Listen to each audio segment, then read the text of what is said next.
একটা সময় ছিল যখন বিকেল মানেই ছিল রেডিওর গান।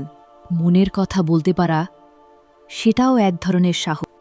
পুরনো গোল করার স্বপ্ন, বন্ধুত্ব আর লড়াই, সাইকেলে চাকা ঘুরত আর সাথে সাথে স্বপ্নগুলোও উড়ত। সেই স্বাধীনতার অনুভূতি আজও ভোলা যায় না। স্কুল শেষে বন্ধুদের সাথে হাঁটা, হাসি, গল্প, এগুলোই ছিল জীবনের সবচেয়ে সহজ সুখ। আইসক্রিমওয়ালার সেই ঘণ্টা শুনলেই মন দৌড়ে যেত। ছোট ছোট আনন্দই ছিল সবচেয়ে বড় খুশি। লোডশেডিংয়ের অন্ধকারেও আমরা থামিনি। মোমবাতির আলোয় জ্বলত আমাদের স্বপ্ন। আজও কানে বাজে, স্মৃতির সুর কখনো হারায় না।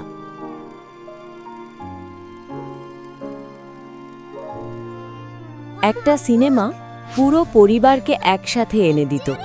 সেই মুহূর্তগুলোই ছিল আসল আনন্দ। হাটবাজারের ভিড়, মায়ের দরাদরি, সংগ্রামের মধ্যেও ছিল ভালোবাসা। ছাদের উপর ঘুড়ি, আকাশ ছোঁয়ার চেষ্টা, স্বপ্নগুলো তখনও এতটাই রঙিন ছিল। বৃষ্টিতে ভিজে যাওয়া, হাসি, দৌড়, ভয়হীন একটা জীবন। রান্নাঘরের গরম ভাতের গন্ধ, পরিবারের গল্প, এটাই ছিল আসল সুখ।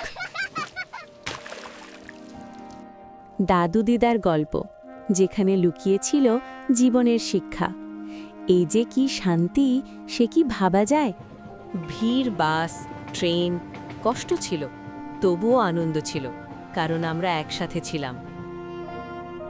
বইয়ের পাতায় হারিয়ে যাওয়া জ্ঞানই ছিল সবচেয়ে বড় শক্তি।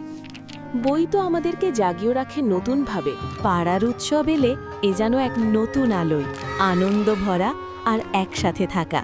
আর সেই 90-এর অন্ধকারে বসে কম ছিল সবকিছু, কিন্তু ভালোবাসা ছিল ভরপুর। আর আজও সেই স্মৃতি